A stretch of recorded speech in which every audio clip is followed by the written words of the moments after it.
ನಮಸ್ಕಾರ. ಇವತ್ತು ನಾವೆಲ್ಲರೂ ನಮ್ಮ ಅಖಿಲ ಭಾರತ ಕಾಂಗ್ರೆಸ್ ಪಕ್ಷದ ಒಂದು ನಿರ್ದೇಶನದ ಮೇರೆಗೆ, ಕರ್ನಾಟಕ ಪ್ರದೇಶ ಕಾಂಗ್ರೆಸ್ ಪಕ್ಷದ ಒಂದು ನಿರ್ದೇಶನದ ಮೇರೆಗೆ ಜಿಲ್ಲಾ ಕಾಂಗ್ರೆಸ್ ವತಿಯಿಂದ ಇವತ್ತು ಉಳ್ಳಾಲ ಕ್ಷೇತ್ರದಲ್ಲಿ ಏನೋ ಮಹಾತ್ಮ ಗಾಂಧಿ ಅಂತ ಹೇಳಿದ್ರೆ ನಾವೆಲ್ಲರೂ ರಾಷ್ಟ್ರಪಿತ ಅಂತ ಕರಿತೇವೆ. ಮಹಾತ್ಮ ಗಾಂಧಿಯವರು ಸರ್ವಸ್ವವನ್ನು ತ್ಯಾಗ ಮಾಡಿ ಈ ದೇಶಕ್ಕಾಗಿ ಸ್ವಾತಂತ್ರ್ಯವನ್ನು ತಂದುಕೊಟ್ಟು ಈ ದೇಶ ಉಳಿಬೇಕು ಅಂತ ಹೇಳಿದ್ರೆ, ಈ ದೇಶ ಅಭಿವೃದ್ಧಿಗೊಳ್ಳಬೇಕು ಅಂತ ಇದ್ರೆ ನಮ್ಮ ಹಳ್ಳಿಗಳು ಉದ್ಧಾರ ಆಗಬೇಕು ಅನ್ನುವಂತ ಒಂದು ನಂಬಿಕೆ ಇಟ್ಟವರು, ರಾಮರಾಜ್ಯದ ಬಗ್ಗೆ ಕನಸು ಕಂಡವರು. ಈ ರಾಮರಾಜ್ಯ ಆಗ್ಬೇಕು ಅಂತ ಹೇಳಿದ್ರೆ ಹಳ್ಳಿಗಳು ಉದ್ಧಾರ ಆಗ್ಬೇಕು ಅನ್ನುವಂಥದ್ದು. ಈ ನಿಟ್ಟಿನಲ್ಲಿ ಕಾಂಗ್ರೆಸ್ ಪಕ್ಷ ಮಹಾತ್ಮ ಗಾಂಧೀಜಿ ಅವರು ಹೊಂದಿದ್ದಂತ ಕನಸನ್ನು ನನಸು ಮಾಡುವಂತ ಒಂದು ದೃಷ್ಟಿಯಲ್ಲಿ 2006-2007ರಲ್ಲಿ ನಮ್ಮೆಲ್ಲರ ನಾಯಕಿಯಾಗಿರುವಂತಹ ಶ್ರೀಮತಿ ಸೋನಿಯಾ ಗಾಂಧಿ ಅವರು UPA ಅಧ್ಯಕ್ಷರಾಗಿದ್ದಂತಹ ಸಮಯದಲ್ಲಿ ಡಾಕ್ಟರ್ ಮನಮೋಹನ್ ಸಿಂಗ್ ಅಂತ ಹೇಳಲಿಕ್ಕೆ ನಮಗೆ ಎಲ್ರಿಗೂ ಬಹಳಷ್ಟು ಹೆಮ್ಮೆ.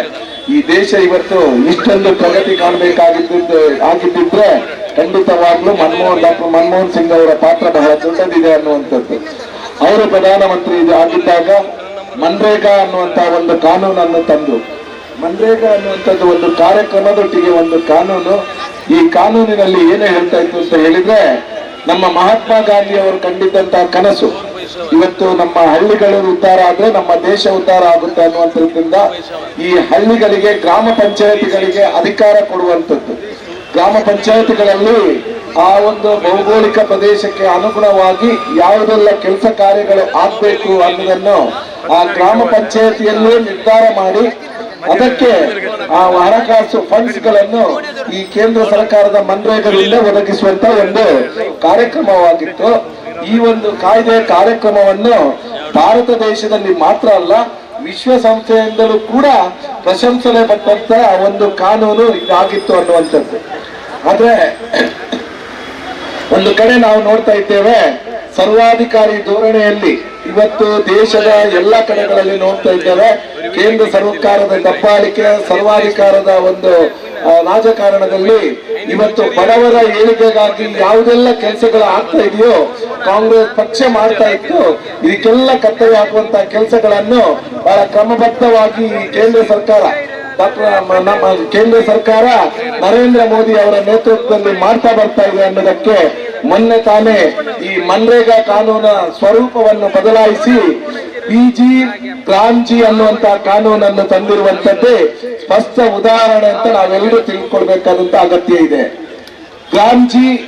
ಬಿಜಿ ಗ್ರಾಮ್ಜಿ ಹಾಗೆ ಮನ್ರೇಗಕ್ಕೆ ಇರುವಂತಹ ವ್ಯತ್ಯಾಸಗಳು ಏನು ಅಂತ ಕೇಳಿದ್ರೆ ತಮಗೆಲ್ಲ ಈಗ ತಿಳಿದಿದೆ.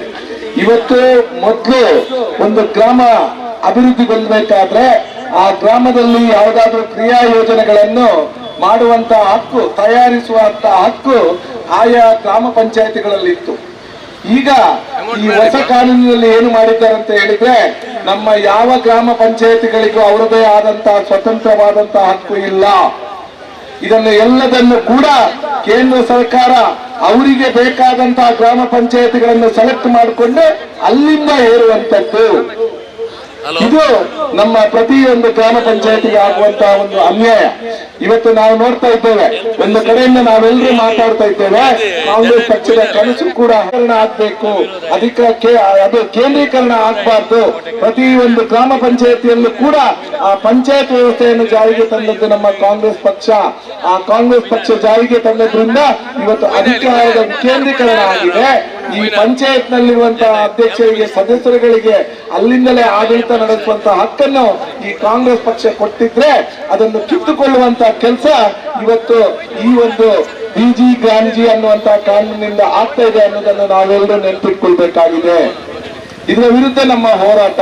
ಅದಲ್ಲದೆ ಇವತ್ತು ನಾವು ನೋಡ್ತಾ ಇದ್ದೇವೆ, ಒಂದು ಕಡೆಯಿಂದ ಕೇಂದ್ರ ಸರ್ಕಾರ ಎಲ್ಲೆಲ್ಲ ಕಾಂಗ್ರೆಸ್ ಪಕ್ಷದ ಸ್ಟೇಟ್ ಗವರ್ಮೆಂಟ್ಗಳಿದೆ ಇವರ ವಿರುದ್ಧ ಮಲತಾಯಿ ಧೋರಣೆಗಳನ್ನು ಅನುಭವಿಸಿಕೊಂಡು ಬರ್ತಾ ಇರುವಂತದ್ದು.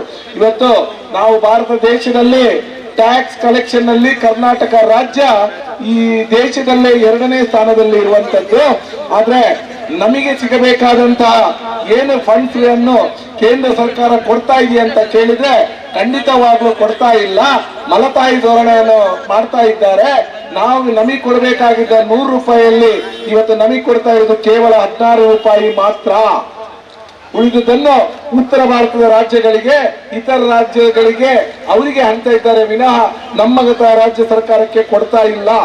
ಇಲ್ಲಿಯ ಅಭಿವೃದ್ಧಿ ಕುಂಠಿತಗೊಳ್ಬೇಕು, ಇಲ್ಲಿಯ ಕಾಂಗ್ರೆಸ್ ಪಕ್ಷಕ್ಕೆ ಅಧಿಕಾರ ಮಾಡಲಿಕ್ಕೆ ನಾವು ಬಿಡಬಾರ್ದು ಅನ್ನುವಂತಹ ಈ ಒಂದು ದುಷ್ಟ ರೀತಿಯ ರಾಜಕಾರಣ ಇವತ್ತು ನಾವೆಲ್ಲರೂ ಪ್ರಶ್ನಿಸುವಂತಹ ಕಾಲ ಬಂದಿದೆ ಬಂಧುಗಳೇ. ಅದಕ್ಕೋಸ್ಕರ ನಾವೆಲ್ಲರೂ ಇಲ್ಲಿ ಇವತ್ತು ಸೇರಿರುವಂತದ್ದು. ಇದನ್ನು ನಾವು ಪ್ರಶ್ನಿಸಬೇಕಾಗಿದೆ. ಈ ಕಾನೂನಿಂದ ಕೂಡ ಅಷ್ಟೇ, ಮನ್ರೇಗಾದಿಂದ ಈ ಒಂದು ಗ್ರಾಮ ಪಂಚಾಯತಿಗೆ 2 ಕೋಟಿ 3 ಕೋಟಿ ಈ ಮನ್ರೇಗಾದಿಂದ ಅನುದಾನಗಳು ಬರ್ತಾ ಇದ್ದೆ. ಈಗ ಬಿಜಿ ಗ್ರಾಮ್ಜಿಯಿಂದ ಈ ಅನುದಾನಗಳನ್ನು ಅದನ್ನು ಸೆಲೆಕ್ಟ್ ಮಾಡುವಂತ ಹಕ್ಕು ಒಂದು ಕೇಂದ್ರೀಕೃತವಾಗಿ ಅವರು ಮಾಡ್ತಾ ಇದ್ರೆ, ಇನ್ನೊಂದು ಅಕಸ್ಮಾತ್ ಅದು ಸಿಕ್ಕಿದ್ರು ಕೂಡ ಅದರಲ್ಲಿ 40% ಹಣವನ್ನು ಆಯಾ ರಾಜ್ಯ ಸರ್ಕಾರಗಳು ಕೊಡಬೇಕು ಅಂತ ಮಾಡ್ತಿರುವಂತದ್ದು ಇನ್ನೊಂದು ದೊಡ್ಡ ತಪ್ಪು. ಇದನ್ನು ಕೂಡ ನಾವು ಇವತ್ತು ಪ್ರಶ್ನಿಸಬೇಕಾಗಿದೆ. ಈ ಹಿಂದೆ ಇದ್ದಂತ ಮನ್ರೇಗಾದಲ್ಲಿ ಕೇವಲ 10% ರಾಜ್ಯ ಸರ್ಕಾರಗಳಿಗೆ, 90% ಕೇಂದ್ರ ಸರ್ಕಾರಗಳು ಅನುದಾನ ಕೊಡುವ ಕೆಲಸ ಆಗ್ತಾ ಇತ್ತು. ಆದ್ರೆ ರಾಜ್ಯ ಸರ್ಕಾರದಲ್ಲಿ ಯಾವುದೇ ರೀತಿಯ ಚರ್ಚೆಗೆ ಅವಕಾಶ ಕೊಡದೆ ಏಕಾಏಕಿ ಬೆಳಗ್ಗೆಯಿಂದ ಆಗ ರಾತ್ರಿ ಆಗೋ ಒಳಗಡೆ ಈ ಬಿಲ್ ಅನ್ನು ಪಾಸ್ ಮಾಡಿರುವಂತದ್ದು ಇರೋದು ಸರ್ವಾಧಿಕಾರಿ ಧೋರಣೆಗೆ ಇದೊಂದು ಸ್ಪಷ್ಟ ಉದಾಹರಣೆ ಆಗಿರುವಂತದ್ದು. ಇದನ್ನು ನಾವೆಲ್ಲ ನೆನಪಿಟ್ಕೊಳ್ಬೇಕಾಗಿದೆ. ಇದರ ಒಟ್ಟಿಗೆ ಇನ್ನೊಂದು ವಿಚಾರ, ಈ ಕಾನೂನಿನ ಹೆಸರು ಏನು ಅಂತ ಕೇಳಿದ್ರೆ ಅವರು ಬದಲಾವಣೆ ಮಾಡಿರುವಂತದ್ದು ಮಹಾತ್ಮ ಗಾಂಧಿ ಅವರ ಹೆಸರು ಏನಿದೆ ಅದನ್ನು ತೆಗೆದು ಹಾಕಿರುವಂತದ್ದು.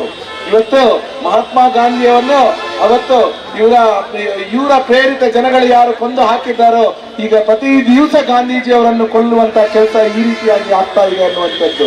ಇವತ್ತು ಬಿಜಿ ಗ್ರಾಮ್ಜಿ ಅನ್ನುವಂತ ಕಾನೂನನ್ನು ಇವರು ಜಾರಿಗೆ ತಂದ್ರು. ಆದ್ರೆ ನಿಮಗೆ ಯಾರಿಗೂ ಗೊತ್ತಿಲ್ಲ, ನನಗೆ ಯಾರಿಗೂ ಗೊತ್ತಾಗ್ಲಿಕ್ಕೆ ಇವರು ಬಿಡುದಿಲ್ಲ. ಅದನ್ನು ಬಿಜಿ ಗ್ರಾಮ್ಜಿ ಅಂತ ಇವರು ಹೇಳುದಿಲ್ಲ, ಅದನ್ನು ಬಿಜಿ ರಾಮ್ಜಿ ಅಂತ ಹೇಳ್ತಾ ಇದ್ದಾರೆ. ಇದನ್ನು ನೀವು ಅರ್ಥ ಮಾಡ್ಕೊಳ್ಳಿ.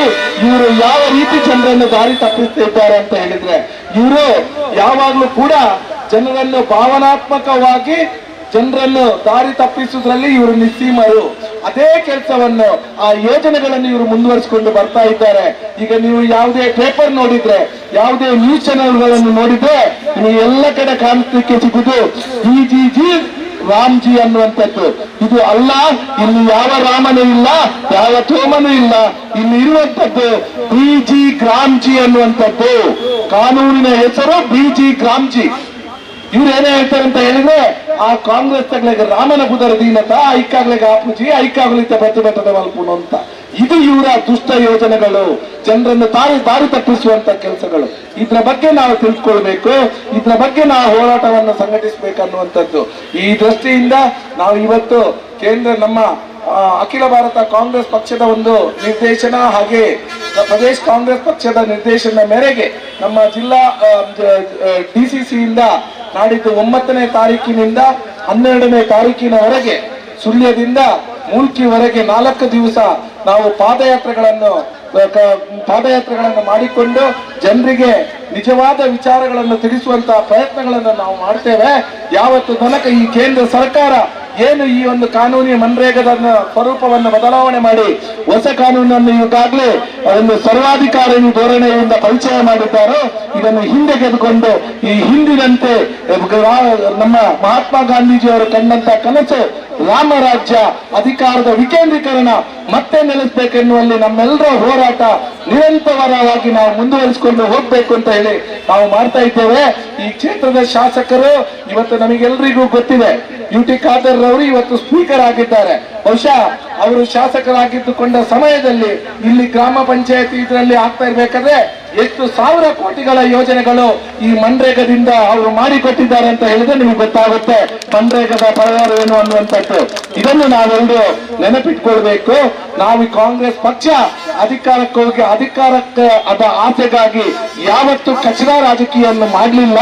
ನಮಗೆ ಏನಿದ್ದು ಈ ದೇಶದ ಬಡವರ ಉದ್ಧಾರ ಆಗ್ಬೇಕು, ಈ ದೇಶದ ಕಟ್ಟ ಕಡವ ವ್ಯಕ್ತಿಯ ಉದ್ಧಾರ ಆಗ್ಬೇಕು ಅನ್ನೋ ದೃಷ್ಟಿಯಿಂದ ನಮ್ಮ ಹೋರಾಟಗಳನ್ನು ನಾವು ಮಾಡ್ತಾ ಇದ್ದೇವೆ.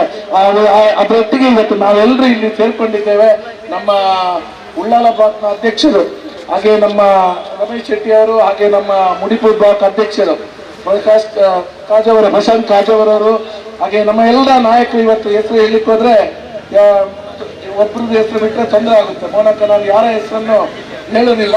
ಎಲ್ಲ ನಮ್ಮ ನಾಯಕರನ್ನು ಅತ್ಯಂತ ಗೌರವಪೂರ್ವಕವಾಗಿ ನಾನು ವಂದಿಸ್ತಾ ಇದ್ದೇನೆ. ಹಾಗೆ ನಮ್ಮ ಪಕ್ಷದ ಕಾರ್ಯಕರ್ತರು, ಇವತ್ತು ಪಕ್ಷದ ಕಾರ್ಯಕರ್ತರು ಈ ಪಕ್ಷದ ಯಾವುದೇ ಹೋರಾಟ ಇರಲಿ ಹಗಲಿರುಳು ನಮ್ಮೊಟ್ಟಿಗೆ ನಿಂತು ಇವತ್ತು ಪಕ್ಷವನ್ನು ಗಟ್ಟಿ ಮಾಡುವಂತ ಕೆಲಸ ಮಾಡುತ್ತಿರುವಂತ ಬಡವರ ಬಗ್ಗೆ ಕಾಳಜಿ ವಹಿಸುತ್ತಿರುವಂತ ಎಲ್ಲ ನಮ್ಮ ಕಾರ್ಯಕರ್ತರಿಗೂ ನಾನು ಹೃದಯಪೂರ್ವಕವಾಗಿ ವಂದಿಸುತ್ತಾ ನಾಡಿದ್ದು ನಡೆಯುವಂತಹ ಈ ಪಾದಯಾತ್ರೆಯಲ್ಲಿ ನಾವೆಲ್ಲರೂ ಪಾಲ್ಗೊಳ್ಳೋಣ.